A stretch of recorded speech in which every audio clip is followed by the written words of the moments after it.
Cannibalism, artificial semination, and primitive cesarean section. The stories I will tell here addressing interesting topics and having great lessons for our lives. So, without wasting time, let's get into the story.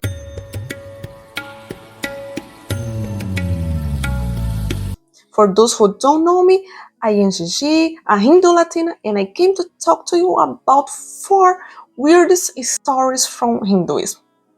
I will start with the least strange one, which may perhaps be the first story of the first test tube baby. One day, the rich Bharadwaja spotted beautiful Apsara Kritaji coming out of the river Ganga, wearing a single loincloth. Rishi Bharadwaja was moved by the heavenly beauty of the Apsara. Overpowered by the moment, the sage involuntarily emitted his semen. The rich collected this sperm in a clay pot and stored in a dark place in his ashram. Drona was born in this pot. Drona means pot and Dronar is one that born from the pot. This story is really crazy because nowadays it's possible to make babies in vitro. But back then, tell me if you believe in this story or if you think that it's just a myth to teach us some moral and spiritual lessons. Now let's get to know the second strange history. This one we can find in the Mahabharata. In this story, the king Saudas Aitaman was about to have a relations with his wife. The wife therefore cursed the king Saudas that he would not be able to have conjugal relations with his wife Madhyayanti. Madhyayanti then went to the sage Vashistha in order to conceive that child. The child, however, remained in her womb for 7 years and had to be removed by using a sharpened flint stone to cut up open the womb. Would be this the world's first cesarean operation? This child came to be wounded as Asmaka, which means born using a stone.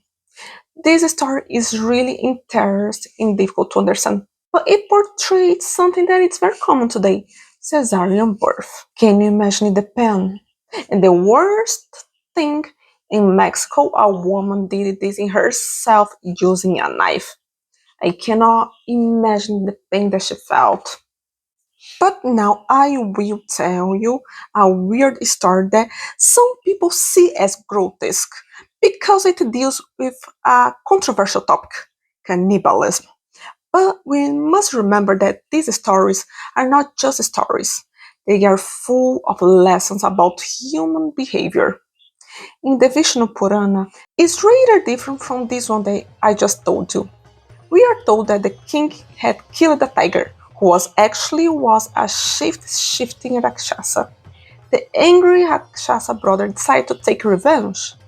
He entered the king's kitchen and cooked human flesh, and the king served his guest, who happened to be the sage Vasistha. When Vasistha realized that he was eating human flesh, he cursed the Saudas kings to turn into a cannibal. The king Saudas did not understand how he could be cursed for no fault of his own.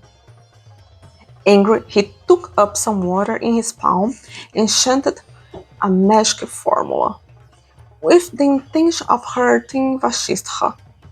His wife, Madhyayanti, begged him to stop, saying that it was not right to curse someone who was a guest. So Saudas asked her what he should do with this water. If he cast it on the ground, it would wither up the grain. If he cast it in the air, it would corrupt the clouds and bar the rain. She advised Saudas cast it on his feet, which caused it to be covered with boils and sorrows that made his feet blue and black, which is how he became Kalmashipada, the one with diseased feet. This story has different versions in the scriptures, but the idea is the same. The teachings of this story range from forgiveness, anger control, revenge, and the power of our words. Now, let's move on to the last story that also brings us essential lessons. Anasuya and Atri. Anasuya, renowned for her chastity and piety, was married to sage Atri, one of the Saptarishis. Together, they lived a life of austerity and devotion in the forest, performing penance and serving humanity. Anasuya's name, which means free from jealousy, reflects her pure and selfless nature, earning the admiration of gods and mortals alike. Anasuya's devotion in virtue became the subject of a divine test, orchestrated by the wives of the three Devi, Sarasvati, Lakshmi, and Parvati. Curious and somewhat envious of Anasuya's reputation for unparalleled chastity, they requested their husbands to test her virtue. Brahma, Vishnu, and Shiva agreed and devised a plan to visit Anasuya in disguise. The three Devi approached Anasuya's hermitage disguised as wandering ascetics. They arrived when sage Atri was away, and Anasuya welcomed them with reverence. However, the ascetics had an unusual request. They asked Anasuya to serve them food without wearing any clothes. This request was a deliberate test of her chastity and virtue. Anasuya remained calm and composed. She understood that these were not ordinary ascetics and invoked her spiritual powers, praying to her husband and the divine. Her unwavering faith and purity, she transformed the ascetics into innocent infants, thereby preserving her modesty and fulfilling their request. Upon realizing the extraordinary nature of Anasuya's devotion and the purity of her heart, the three infants revealed their true identity as Brahma, Vishnu, and Shiva. They expressed their admiration and respect for Anasuya's unwavering faith in virtue and spiritual strength. As a mark of their gratitude and blessing, the three Devi granted Anasuya a boon. She requested that they be born into her as her children. Thus, Dattatreya, a combined incarnation of Brahma, Vishnu, and Shiva, was born to Anasuya and Atri. Dattatreya grew up to become a revered sage and worshipped as a deity who embodies the qualities of the three supreme gods.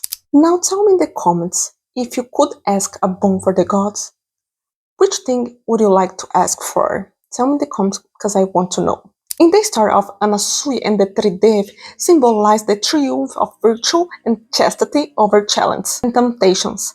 Anasuya's unwavering faith and purity of heart enabled her to overcome a seemingly insurmountable test, illustrating the power of devotion and righteousness. I love how such simple stories teach so much about spiritual development. But you know what I also loved? When you share the video and give your like. Your like helps the channel grow. Now I want you to tell me if you already knew these stories and which one you like the most. See you in the next video. Firmly.